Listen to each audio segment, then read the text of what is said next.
3절에서 47절까지 말씀 우리 교독해서 읽도록 하겠습니다. 사람마다 두려워하는데 사도들로 말미암아 기사와 표적이 많이 나타나니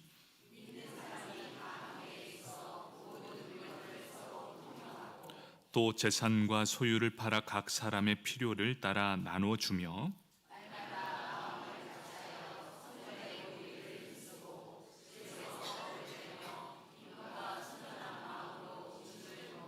함께 읽겠습니다. 하나님을 찬미하며 또 온 백성에게 칭송을 받으니 주께서 구원받는 사람을 날마다 더하게 하시니라. 아멘. 성가대에 찬양이 있겠습니다.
아멘. 우리의 찬양을 받으실 하나님께 박수로 영광 올려드리겠습니다. 감사합니다.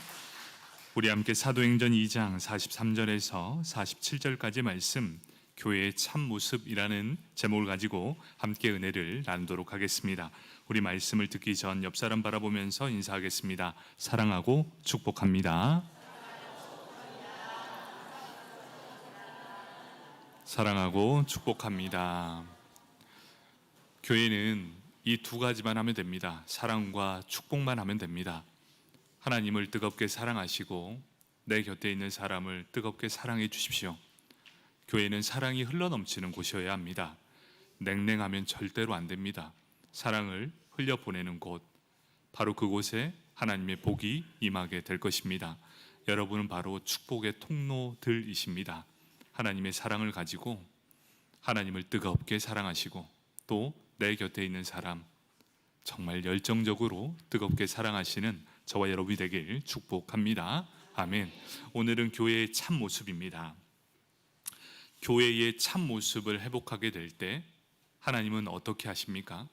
교회가 교회다움을 회복할 때 하나님께서 더해 주시는 교회가 될 것이다 라는 이 말씀을 허락해 주셨습니다. 여러분, 교회가 교회 된다면, 바로 교회가 사랑으로 넘쳐난다면 주께서 더해 주시는 교회가 될 것이다. 바로 이것이 오늘 말씀의 핵심입니다. 여러분, 사도행전 중 최고의 한 장면을 뽑으라 한다면 저는 단연코 오늘 본문이라고 생각합니다. 왜 그렇습니까? 성령 충만한 초대교회의 모습을 보여주기 때문입니다. 또 한 가지, 교회는 이런 곳이어야 된다. 바로 이것이 교회의 모범이 되었기 때문입니다.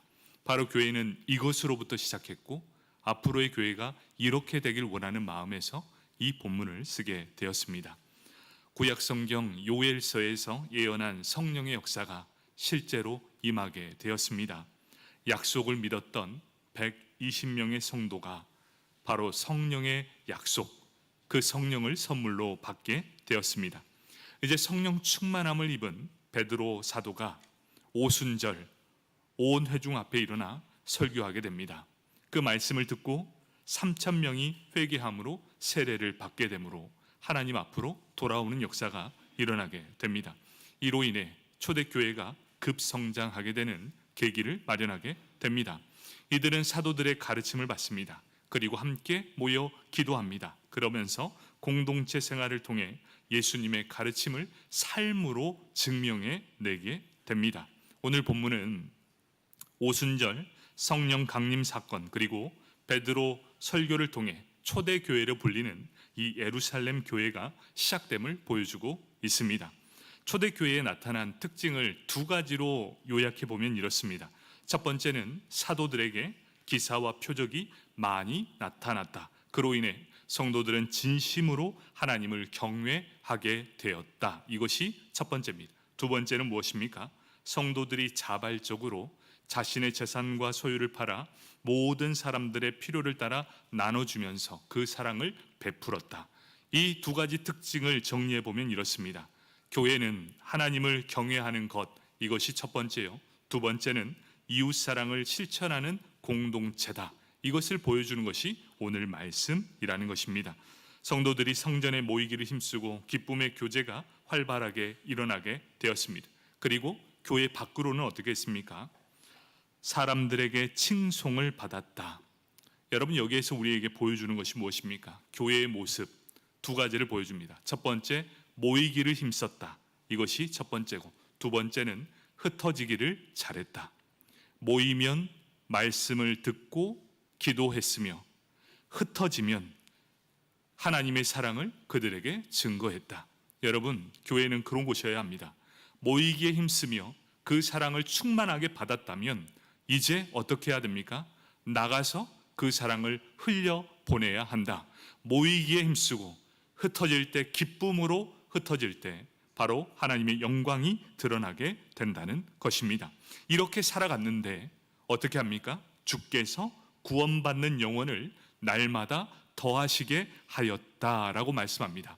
오늘 말씀을 통해 교회가 참 모습을 회복할 때 하나님께서 구원받는 영혼을 날마다 더해 주신다 말씀했습니다. 그러면 우리가 오늘 보아야 될 말씀이 무엇입니까? 교회의 참 모습, 그 모습이 어떤 모습입니까? 입니다. 오늘은 교회가 회복해야 될 참 모습, 그 모습에 대해서 살펴보도록 하겠습니다. 교회의 참 모습 첫 번째입니다. 가르침이 필요하다는 것입니다.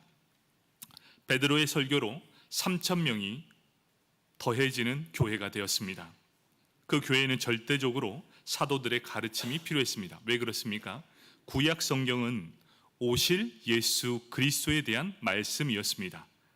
그런데 지금 당장 그들에게 예수 그리스도를 증거할 수 있는 곳은 딱 사도들에게만 있었습니다. 왜 그렇습니까?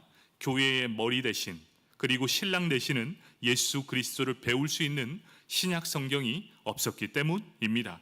사도들의 가르침만이 바로 그들에게 예수가 어떤 분이신지, 예수를 믿으면 어떻게 되는지를 알려줄 수 있는 사람이 바로 사도밖에 없었다라는 것입니다. 그래서 그들은 배움을 갖습니다. 어떻게 배우냐? 일주일에 한두 차례 모이는 것이 아니었습니다. 어떤 열정을 가지고 배웠나? 사도행전 2장 46절에 이렇게 말씀합니다. 날마다 마음을 같이하여 성전에 모이기를 힘쓰고 라고 말씀합니다. 어떤 말씀입니까? 날마다 성전에 모여서, 그리고 집에서도 배움의 시간을 가졌다라고 말합니다. 사도들의 가르침에 권위가 있었고, 신약 성경이 완성되기까지 하나님은 사도들에게 기사와 표적이 많이 나타나도록 했습니다. 사도행전 2장 43절 말씀입니다. 사람마다 두려워하는데 사도들로 말미암아 기사와 표적이 많이 나타나니. 하나님께서 은혜를 폭포수처럼 부어주십니다. 왜 그랬을까요? 이를 본 성도들로 하여금 사도들을 통해 하나님을 더 경외하게 만들기 위해서였습니다. 풍성한 은혜가 임하자 신앙이 더욱더 견고해지게 된 것입니다. 자, 여러분, 여기에서 우리가 한번 살펴보아야 될 중요한 점이 하나 있습니다. 그게 뭐냐? 왜 사도들로 하여금 기사와 표적이 많이 나타나게 하셨는가입니다. 여러분, 왜 사도들에게 기사와 표적을 이렇게 많이 나타나게 했을까요? 그 이유는 분명했습니다. 사람마다 그들의 가르침을 두려워하는, 그래야므로 권위 있게 들을 수 있도록 하기 위해서 하나님께서 하신 것이었습니다. 그 이유가 딱 한 가지, 강력한 리더십이 필요했기 때문이다. 강력한 리더십이 필요하기에 하나님은 기적과 표적을 많이 주었습니다. 자, 이제 그 당시의 상황으로 한번 보겠습니다. 당시 초대교회의 모습은 어땠을까요? 만약 우리 교회, 지금 이곳에 앉아있는 분들이 막 120명이라고 가정했을 때 120명의 성도가 앉아서 말씀을 듣는데 다음 주간에 3,000명이 등록했습니다. 여러분, 어떤 일이 벌어지겠습니까? 우리 교회에 딱 앉아있는 성도님들이 120명 정도가 앉아있으면 딱 적당한 크기인데 다음 주에 예고 없이 3,000명이 들어 닥쳤다. 그러면서 등록하고 회개하며 세례를 받으려고 하는 성도들, 여러분, 분위기가 어떻겠습니까? 흥분의 도가지 아니겠습니까? 갑작스럽게 3,000명이 늘어났습니다. 하나님께 영광 돌리는 사람도 있을 것이고 동네방네 소문을 내고 다니는 사람들도 넘쳐나게 될 것입니다. 그런데 한번 냉정하게 현실을 바라봅시다. 갑작스러운 변화에 어찌할 바 모르지 않겠습니까? 아무것도 준비되지 않았습니다. 일주일 전에 3,000명이 오니 준비하십시오 라는 말 한마디도 없었습니다. 한순간에 3,000명이 하나님의 은혜로 회심하여 강권적인 성령의 은혜를 부어주셔서 3,000명이 이곳에 들이닥쳤다고 생각해 보십시오. 어떤 일이 일어날까요? 질서 없을 것입니다. 또 방법도 몰랐을 것입니다. 그 사람들을 감당할 수 있는 사람도 전무했을 것입니다. 그들을 케어할 수 있는 성기민들도 한마디도 없었을 것입니다. 왜 그렇습니까? 120명이라는 성도가 성령의 세례를 받았지만 무엇을 어떻게 해야 하는지 갈 바를 알지 못했고 본인들도 신앙이 흔들리고 있는데 어찌 다른 사람을 쓸 수 있겠습니까? 거기다가 모인 사람들은 어떻습니까? 이런 성격도 있고 저런 성격도 있고 각양각색의 사람들이 모이게 되었을 것입니다. 그리고 지금까지 세상에서 살았던 습관들이 그대로 몸 안에 배어 있었을 것입니다. 그들이 섬겼던 풍습들도 그 안에 있었을 것입니다. 예수 믿는다고 하지만, 성령의 세례를 받았다고 하지만 아무것도 모르는, 어떻게 섬겨야 될지도 모르는 그런 오합지졸의 사람들 3,000명. 그들 모두가 다 내가 복음을 가지고 있습니다. 내가 믿는 복음은 이것, 내가 만난 하나님은 이것. 다들 내가 복음을 다 가지고 있습니다. 기준이 없으니 자신이 옳다 이렇게 소리를 지릅니다. 그러니 이렇게 질서 없는 곳에 하나님께서 강력한 능력을 허락한 사람이 필요했다는 것입니다. 모세에게 능력을 부어줬던 것처럼, 사사들에게 은혜를 부어주셨던 것처럼 사도들에게 지금 이런 능력과 표적을 많이 나타내도록 했다는 사실입니다. 왜 그랬을까요? 3,000명이 질서 없이 움직이는 것이 아니라 사도가 바로 하나님께서 세우신 사도다. 그러니 이 사도의 말씀을 따라 사는 것이 옳다라는 것을 보여주기 위해서 사도에게 이런 표적과 기적과 이사를 허락해 주셨다는 것입니다. 왜 그렇지요? 하나님께서 세우신 교회가 변질되지 않기 위해서, 그리고 교회의 질서와 권위를 유지시키기 위해서 하나님께서 선택하신 방법이었습니다. 사도들을 중심으로 교회가 건강하게 세워질 수 있도록 특별히 은혜와 능력을 쏟아 부어주심으로 3,000명이 분명한 리더십을 붙잡고 하나님을 따르는 백성으로 삼기 위해 바로 이러한 은혜를 더해 주셨다는 것입니다. 교회는 반드시 하나님을 두려워하는 자들의 모임이 되어야 하기 때문에 하나님은 특별히 사도들에게 은혜를 부어 주셨다입니다. 교회는 사람의 뜻대로 움직이는 것이 아니라 하나님의 통치 아래 움직이기 위해서 하나님은 사도들에게 이런 은혜와 능력을 허락해 주셨습니다. 자, 여기에서 우리가 살펴봐야 될 것이 있습니다. 이제 시간이 흘렀습니다. 이제 신약 시대에 이르게 되었습니다. 성경의 말씀이 우리에게 다 주어졌습니다. 이제 교회는 기적과 이적과 표적이 아니라 말씀만으로도 얼마든지 우리의 믿음을 성장시킬 수 있는 상태가 되었습니다. 여러분, 이 말이 무슨 말씀입니까? 신약 시대, 그리고 이제 말씀이 온 교회에, 온 세상에 퍼지게 되면서 교회 안에 점차적으로 교회 지도자들에게 있는 표적과 이적이 점점 사라지게 되었다라고 말씀하고 있습니다. 왜 그렇습니까? 우리는 이 부분을 정확하게 알아야 합니다. 잘못 사용하면, 기적과 표적을 잘못 사용하면 말씀보다 자신이 행한 기적과 표적을 앞세워 자신의 영광, 자신의 자랑을 더욱 드러내게 할 수 있기 때문입니다. 여러분, 이걸 꼭 기억하셔야 합니다. 지금도 수많은 기적은 일어납니다. 지금도 표적은 일어납니다. 하지만 우리가 꼭 기억해야 될 한 가지가 있습니다. 기적은 말씀보다 절대 앞설 수 없습니다. 여러분, 이걸 인정하십니까? 기적은 필요합니다. 왜 그렇습니까? 기적을 통해 하나님을 바라볼 수 있기 때문이지요. 기적은 그래서 필요합니다. 하지만 절대로 기적만 쫓아다니지 마시고 기적을 경험했다면 이제 말씀 안에 거하시길 축복합니다. 여전히 기적만 쫓아다니지 마십시오. 기적은 하나님의 살아계심, 그리고 하나님이 함께하심, 성령 하나님의 축복으로 이미 충만하게 우리에게 임하게 되었습니다. 그렇다면 이제 신약 시대를 살아가는 우리에게 어떻게 해야 됩니까? 하나님을 바라보는 자, 기적을 통해 예수 그리스도 안에 들어온 자, 그 사람들은 말씀을 통해 성숙한 사람으로 자라나게 되어야 한다.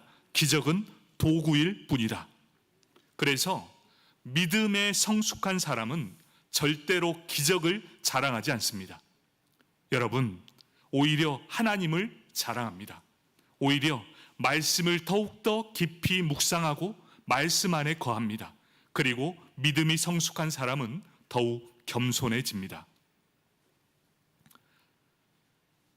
말씀 안에 거하는 자, 진정 하나님을 사랑하는 성령 충만한 자는 자신을 자랑하지 않습니다. 어떤 자랑입니까? 제가 기도를 몇 시간 했습니다. 하루에도 몇 시간 합니다.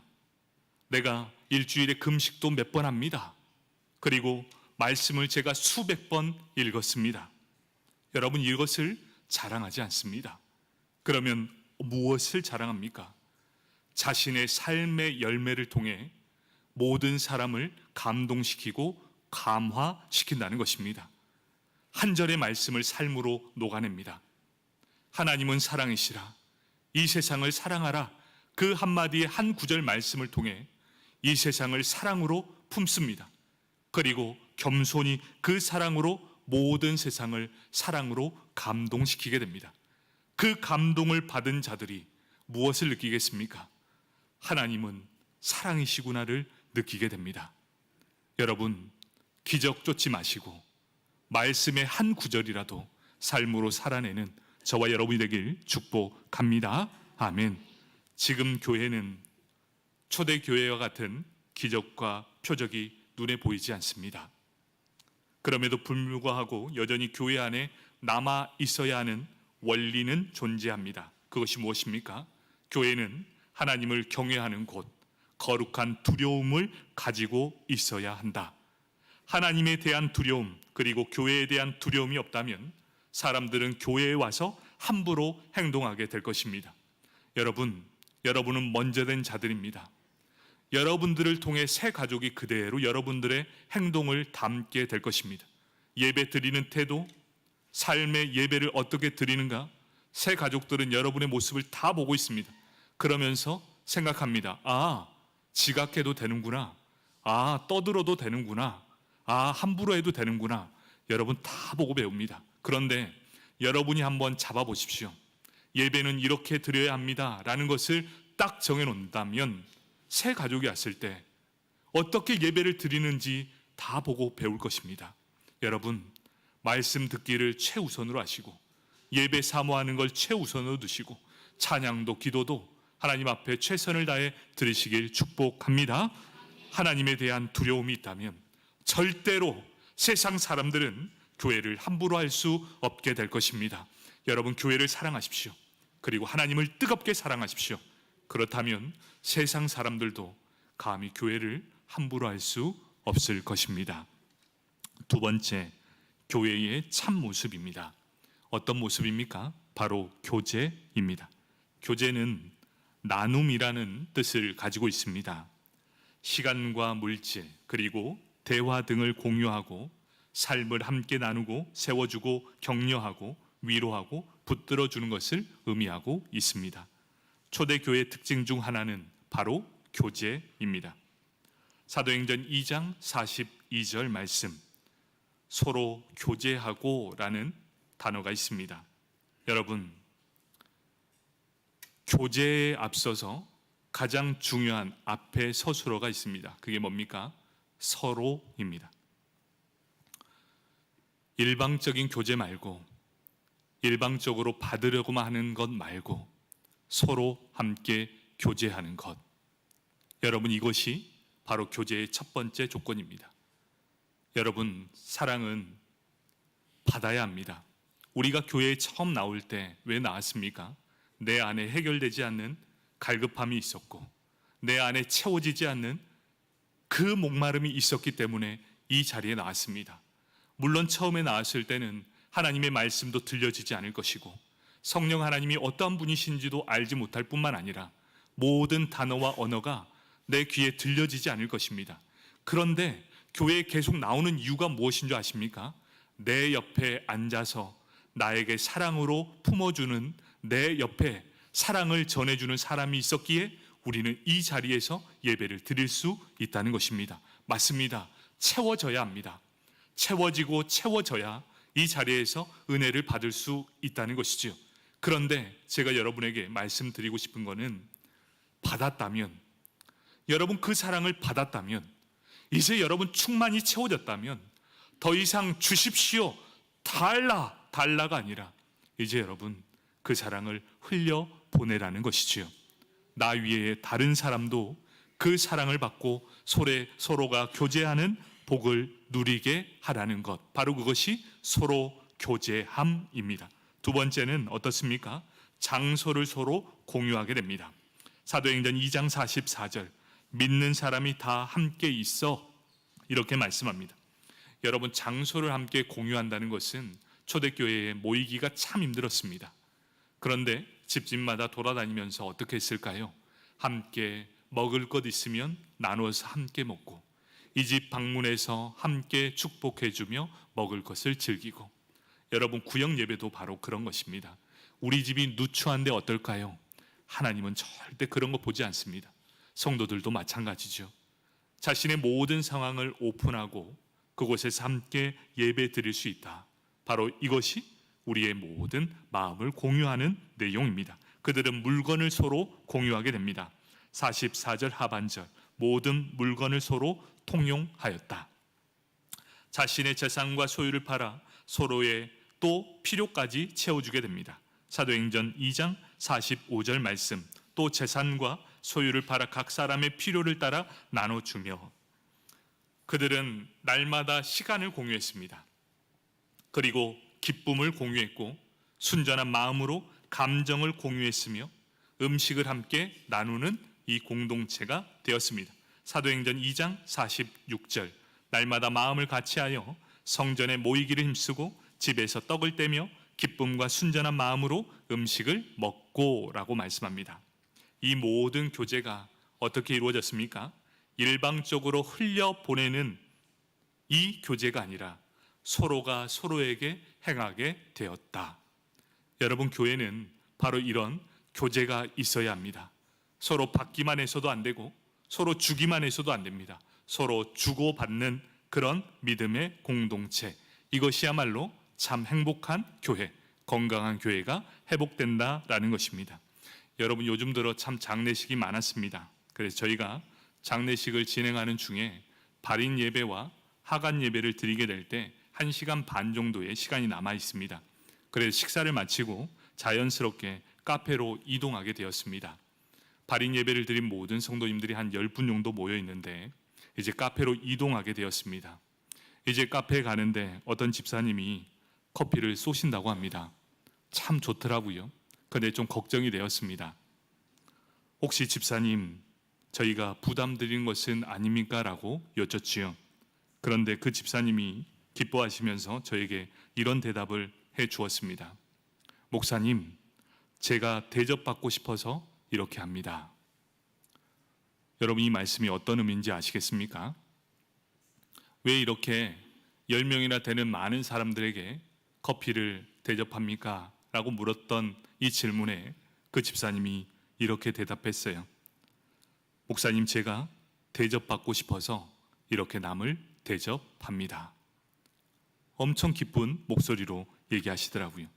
성경에서 말하는 황금률이 있습니다. 마태복음 7장 12절 말씀, 그러므로 무엇이든지 남에게 대접을 받고자 하는 대로 너희도 남을 대접하라. 이것이 율법이요 선지자니라. 여러분, 이 말씀이 이해가 되십니까? 섬김에 있어 인색한 자 절대로 그 사랑으로 대접받지 못합니다. 여러분이 인색하면 인색할수록 교회는 점점 폐쇄적이 될 것이고, 여러분이 섬기기에 기뻐한다면 그 사랑이 흘러 다시 당신에게로 돌아오게 될 것입니다. 여러분, 하나님이 기억하시고 하나님은 반드시 갚아주시는 분이십니다. 삶의 말씀을 적용시켰습니다. 그리고 기쁨으로 섬기시는 집사님이 참 고맙기도 하고 참 참했습니다.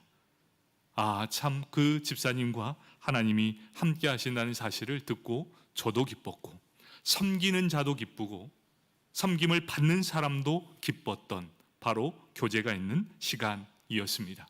여러분, 오늘날 교회의 가장 큰 위기가 무엇입니까? 서로 교제하지 않는다는 것이지요. 내가 받은 은혜는 충만하게 받으면서 더 이상 흘려보내지 않는다. 여러분, 이것이 교회의 가장 큰 문제점이라는 것이지요. 여러분, 교회가 한번 이런 교제가 회복된다면 내가 받은 사랑을 나보다 더 큰 아픔과 상처 있는 자들에게 흘려보낸다면 여러분, 하나님이 얼마나 기뻐하시겠습니까? 여러분, 기대가 되지 않습니까?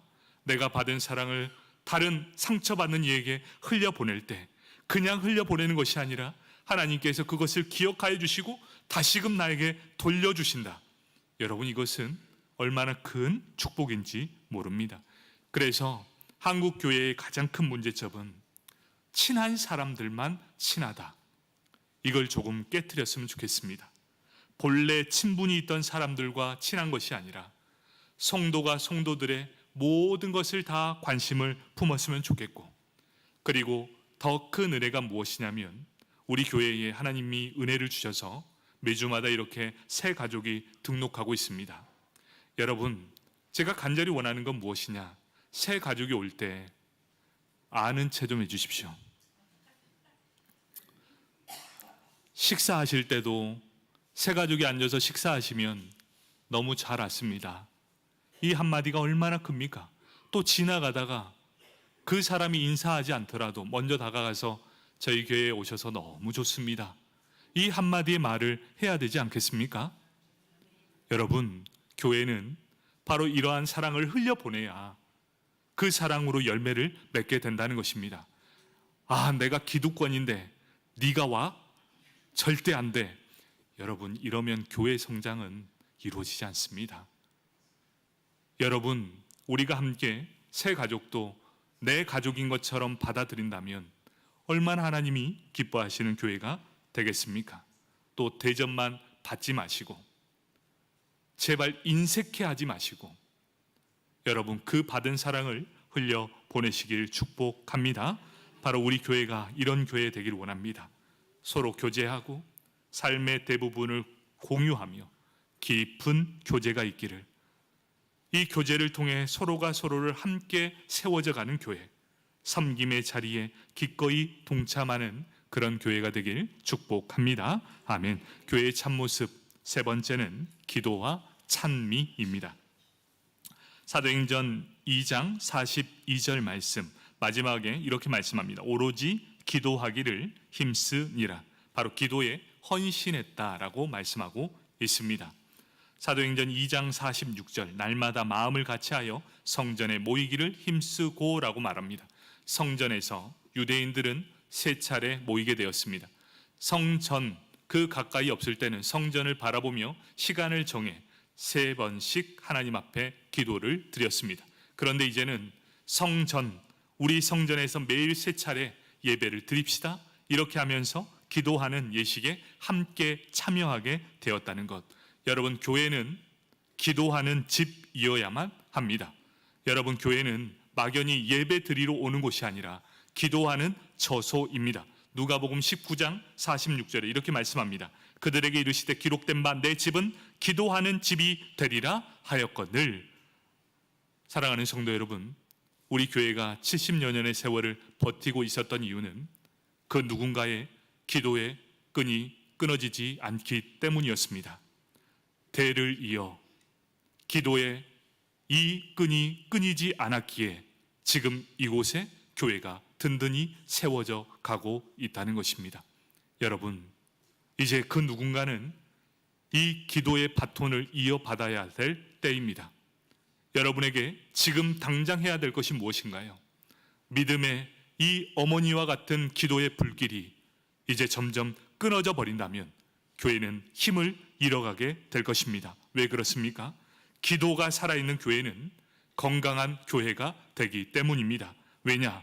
기도를 통해 하나님과 영적인 호흡을 하고 있기 때문이지요. 영적 호흡을 하는 기도가 살아있는 교회는 하나님이 주시는 능력이 임하게 될 것입니다. 여러분, 우리 인제 장로교회가 바로 이런 교회가 되길 축복합니다. 아멘. 마지막으로 하나님을 찬미했다라고 말씀하고 있습니다. 사도행전 2장 47절 상반절 하나님을 찬미하며 이렇게 말씀합니다. 찬송 역시 초대교회가 날마다 헌신했던 일 중에 하나였다는 것입니다. 바울은 골로새서 교회에서 편지할 때 이렇게 말씀합니다. 그리스도의 말씀이 너희 속에 풍성히 거하여 모든 지혜로 피차 가르치며 권면하고 시와 찬송과 신령한 노래를 부르며 감사하는 마음으로 하나님을 찬양하라, 이렇게 명령하고 있습니다. 교회는 말씀도 충만해야 되고 교제도 넘쳐야만 합니다. 그리고 무엇이 있어야 됩니까? 기도와 찬양이 넘쳐나야 한다. 그러면 말씀과 교제와 기도와 찬양이 넘치는 모든 성도들에게 흘러넘치는 것이 있으니 바로 그것이 감사입니다. 그리고 사랑입니다. 말씀을 듣고 교제를 하고 또 우리가 기도와 찬양을 하나님께 올려 들었는데도 불구하고 우리 안에 사랑이 없거나 감사가 없다면 우리 믿음을 다시 한번 점검해 봐야 한다는 것이지요. 여러분, 궁극적으로 이런 감사의 마음이 흘러 넘칠 때 우리는 다시금 하나님께 영광을 올려 드릴 수 있다는 것입니다. 바로 이것이 교회의 참 모습을 회복한 건강한 교회의 모습이라는 것이죠. 건강한 모습을 회복하게 될 때 하나님은 우리에게 은혜를 부어 주십니다. 어떻게 부어 주십니까? 사도행전 2장 47절, 또 온 백성에게 칭송을 받으니 주께서 구원받는 사람을 날마다 더하게 하시니라. 아멘. 여러분, 부흥은 누구의 손에 달려 있습니까? 하나님의 손에 달려 있습니다. 여러분, 하나님을 기쁘시게 하는 교회로, 건강하고 하나님이 기뻐하시는 교회의 참 모습을 회복하게 될 때 하나님은 넘치도록 부어 주실 것입니다. 저는 기대합니다.